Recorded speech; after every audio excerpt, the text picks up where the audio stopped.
Affection is one of the most straightforward ways that we show our loved ones we care for them, and it can be expressed in many different ways. Affection. Affection refers to a fondness or liking for someone. However, many people commonly think of it as loving physical touch.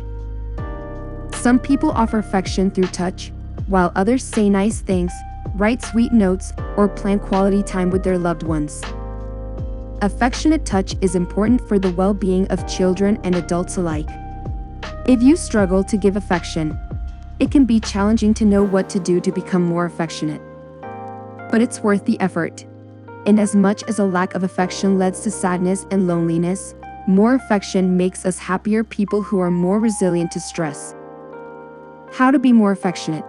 Being more affectionate can improve your relationships, but it can be hard to know where to begin, especially if you come from a family background that didn't offer much affection. If you want to be more affectionate, here are some methods you can employ to become more affectionate. Learn your love language. It's believed that there are 5 different ways people prefer to give and receive love. These include words of affirmation, quality time, physical touch, acts of service, and receiving gifts. You can learn your love language by discerning which you most prefer to do or have done for you. Once you are more clear about that, it can become easier to lean into the ways that you most naturally show affection. Knowing more about yourself can lead to stronger comfort and relaxation, which in turn can make affection feel less stressful for you. You can also ask your loved ones how they prefer to receive love, and then aim to show them the type of affection that they desire. Share your feelings. No good comes from struggling alone. In fact, the act of sharing your feelings with others you feel safe with has been proven to reduce stress. Be honest if sharing your feelings is tough. If you know that your partner, family, or friends would like you to be more affectionate, but you're finding it difficult, the best step to take to get started is to tell them about how it's hard for you. Entering this conversation after having learned about your love language is helpful because it shows this is a topic you care about and have looked into, and you can discuss what you've learned as well as how you'll use that knowledge to be more affectionate. Make a conscientious effort to be more physical. It might seem counterintuitive because it doesn't feel natural, but sometimes the only way to move through a difficult task is simply to do it. Chances are that you have the ability to enjoy giving and receiving physical touch. Here are some things you can try. Link arms with your best friend when you're taking a walk. Offering your child a hug. Cuddle with your partner when you're watching a movie. What's most important when you begin doing these things is to be mindful and notice how these acts make you feel. Hugs relieve stress, but benefits go beyond that. They make our immune system stronger, too. If you pay attention to how you feel when you hug someone, you'll likely notice how wonderful it feels.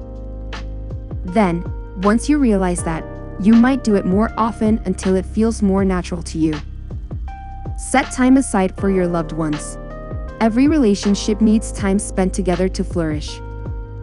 Quality time is the act of being present and engaged when you spend time with someone.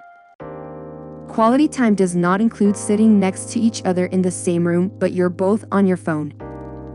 Even if quality time isn't your love language, spending more time with people can help you be more affectionate. That's because by being present and engaged, you'll become closer to your loved ones. And by becoming closer to someone, you care more about their needs.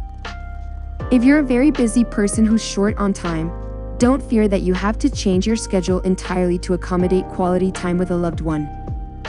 This is more about intention and quality than quantity. Whatever amount of time you know you can be present for is the right amount to start with. Practice on people you feel most safe with. When creating positive changes in our lives, we're best served to start taking new actions with the people we feel the safest with. That's because you remove a lot of stress and worry about what someone will think of you when you already trust and know that someone loves and accepts you. If you've been clear to someone and had the conversation about affection being a challenge for you, and that conversation went well, you should be able to feel safe with them in practicing affection. You can schedule affection. You can even speak with your loved ones and schedule time for affection. Maybe you'll ask for a hug each day, or maybe you'll text your mother or your partner goodnight more often. Characteristics of affectionate people. You might not realize all of the ways that becoming more affectionate can improve your life. Let's look at the differences between people who show affection to others and people who don't. Affectionate. Have higher self-esteem. Experience less depression. Are perceived as loving. Experience less stress. Have stronger immune systems. Not affectionate. Have lower self-esteem. Experience more depression. Are perceived as not loving. Experience more stress. Have weaker immune systems. Benefits of becoming more affectionate. There are many benefits of expressing and receiving affection. These are some of the most common ones. It increases oxytocin levels. The bonding chemical oxytocin is notoriously a key factor in a new couple growing close and moving through a honeymoon phase. This chemical, which our bodies release through physical touch and love, makes people feel connected to others. It reduces stress. Cortisol is the key hormone related to our body's stress response, and by helping us to reduce stress, affection lowers our cortisol levels. This is beneficial because people with elevated cortisol levels tend to experience more health issues, such as depression. Affection is great for mental health.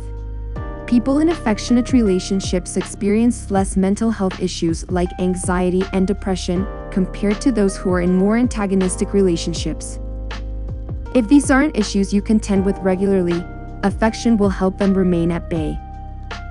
It can improve physical health. If a simple hug can help your immune system and reduce illness severity, just imagine how much that can aid in your long-term wellness. Potential pitfalls of being less affectionate.